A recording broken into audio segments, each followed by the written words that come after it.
On the morning of March 4th, 2026, eastern Sicily was shaken awake.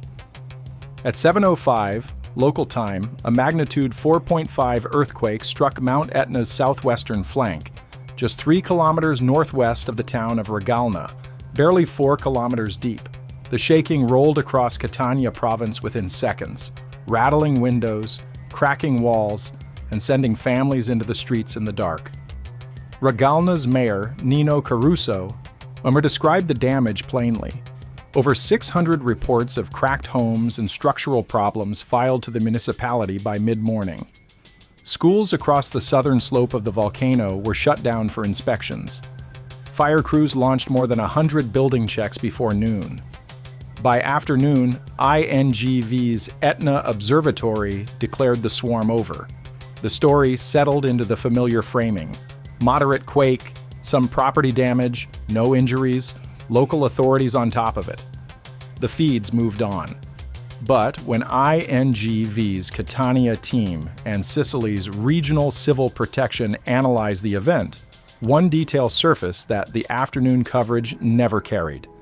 This earthquake was linked with high probability to the Calcerana fault, a mapped structure inside Etna's active fault network sitting on the unstable southwestern flank of one of the most active volcanoes in the world.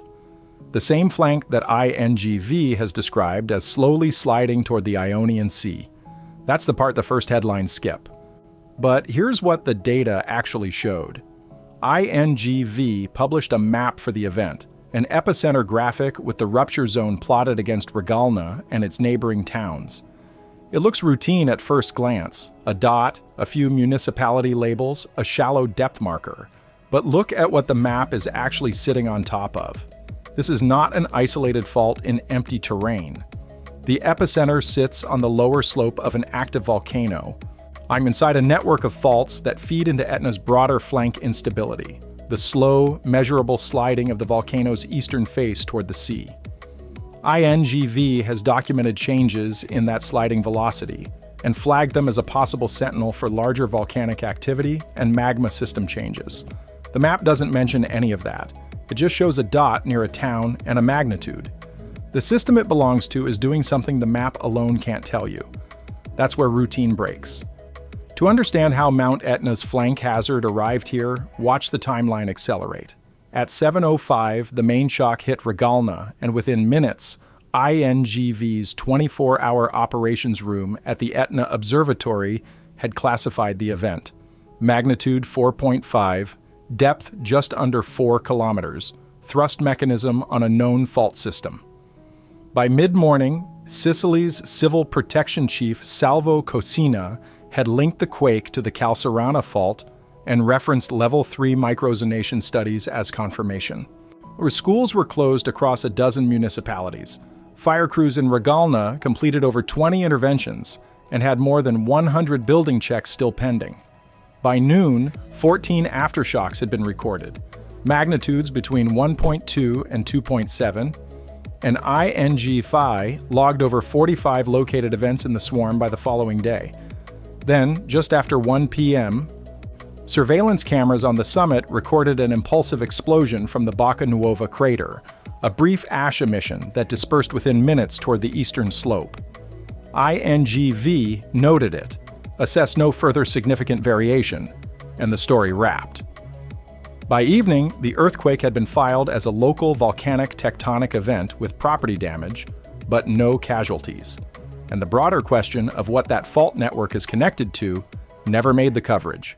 Actually, the map looks calm until you zoom out, and then it got worse. Not on March 4th, centuries earlier, and the geology hasn't changed. Mount Etna sits on the eastern coast of Sicily on a tectonic junction where Africa is pushing into Eurasia at a few millimeters per year. That slow collision drives everything: the volcanism, the fault networks, the seismicity, and the instability of Etna's flanks. But the volcano is only one layer of a much larger system. Beneath the Ionian Sea to the east, the Calabrian Arc marks an active subduction zone, the remnant of oceanic lithosphere being pulled beneath southern Italy. That same regional engine has produced catastrophic earthquakes and tsunamis within recorded history, not in distant geological time, but within the documentary record of the very cities still standing on Sicily's eastern coast. Watch how this volcanic tectonic system works. Etna's summit produces eruptions, lava flows, ash columns, hyperoxisms, and those get the headlines. But beneath the surface, the volcano's flanks are laced with faults that respond to magma pressure, gravitational loading, and regional tectonic stress simultaneously. The eastern flank is sliding seaward, measured by GPS, confirmed by INGV, and moving at rates that fluctuate with volcanic activity. When stress on these flank faults exceeds their friction, they rupture, producing shallow earthquakes that hit hard and fast because the energy has almost no distance to travel before it reaches the surface. At 4 kilometers depth, shaking arrives before anyone can react. That's the critical number here, not the magnitude, but the depth. A magnitude 4.5 at 4 kilometers beneath a populated volcanic slope delivers shaking intensity that a magnitude 5.5 at 20 kilometers might not. Depth is what turns moderate into destructive on Etna. Here's the problem not making headlines. Sicily's civil protection explicitly cites Level 3 microzonation as a key planning tool. Detailed fault maps, soil response models, building vulnerability assessments. Those studies exist, they are advanced, and the same agency note that references them also reports widespread cracks, partial collapses of walls and roofs, and damage to the Ragalna town hall. The maps are good. The building stock sitting on top of them is not. Older masonry construction across Etna's towns was never designed for the kind of rapid, shallow, repeated seismic loading these flank faults produce. And the population living on Etna's slopes has grown. More people, more infrastructure, more exposure, while the geology has stayed exactly the same. What changed isn't the geology, it's the exposure. But the volcanic tectonic threat doesn't stop there. Because eastern Sicily has already shown, within documented history, what this system does at full scale. On December 26, 2018, a magnitude 4.8 earthquake struck Etna's eastern flank, the Fiandica Fault, just on the other side of the volcano from where last week's quake hit. INGV documented roughly 8 kilometers of surface rupture from that single event. Around 30 people were injured and older buildings across the Etna villages suffered significant damage. Walls collapsed, and roofs gave way, families displaced overnight. That was a 4.8, barely larger than last week's 4.5, and it produced surface faulting. On a volcano, even modest magnitudes can break the ground open. Go further back. On January 11th, 1693, the most powerful earthquake in Italian recorded history, estimated magnitude 7.4, struck eastern Sicily. At least 70 towns were destroyed across an area of 5,600 square kilometers. In Catania alone, roughly 12,000 people were killed, nearly 2/3 of the city's population. Official statistics compiled in May 1693 report about 54,000 deaths across the region. The earthquake triggered a tsunami along the Ionian coast. At Augusta, the sea withdrew entirely from the harbor, grounding 2 Maltese galleys, before a wave with a reported run-up of around 15 meters flooded the port quarter. And women and children who had camped near the docks for safety after the foreshock 2 days earlier were swept away. The destruction was so total that southeastern Sicily was rebuilt from scratch. The Baroque cities standing today exist because the ones before them were erased. Then, 1908, the Messina earthquake on the strait between Sicily and Calabria.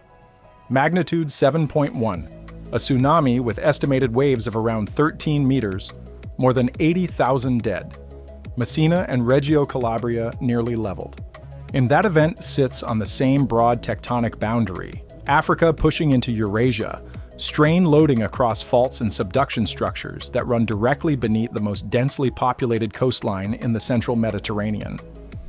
Back at the INGV epicenter map for Ragalna, the dot kept sitting there, a shallow rupture on a mapped fault, inside a known network, on the flank of an active volcano, in a region where the historical record includes events that killed tens of thousands. As of this recording, INGV has declared the March 4th seismic swarm concluded. Building inspections continue across Ragalna and neighboring municipalities. Schools have reopened, no revised volcanic alert level has been issued, and no agency statement connects the Calcerana fault rupture to the broader question of flank stability or regional seismic hazard. The event sits in INGV's catalog, classified, filed, and generating no further discussion. Case closed. Moderate flank quake. Property damage only. No further activity expected. Except this is a shallow earthquake on a known fault, on the unstable flank of one of the most active volcanoes in Europe, in a region where the historical record includes a magnitude 7.4 that killed 54,000 people and a tsunami that emptied Augusta's harbor, less than 50 kilometers from where last week's quake struck. How do you tell the communities of Etna's slopes, the ones living on older masonry above mapped faults at 4 kilometers depth, that the microzonation studies show exactly where the risk is and that the buildings above them have not caught up? How do you explain to the people of Ragalna, the ones who filed 600 damage reports from a 4.5, that the same fault network connects to a flank that INGV measures sliding toward the sea?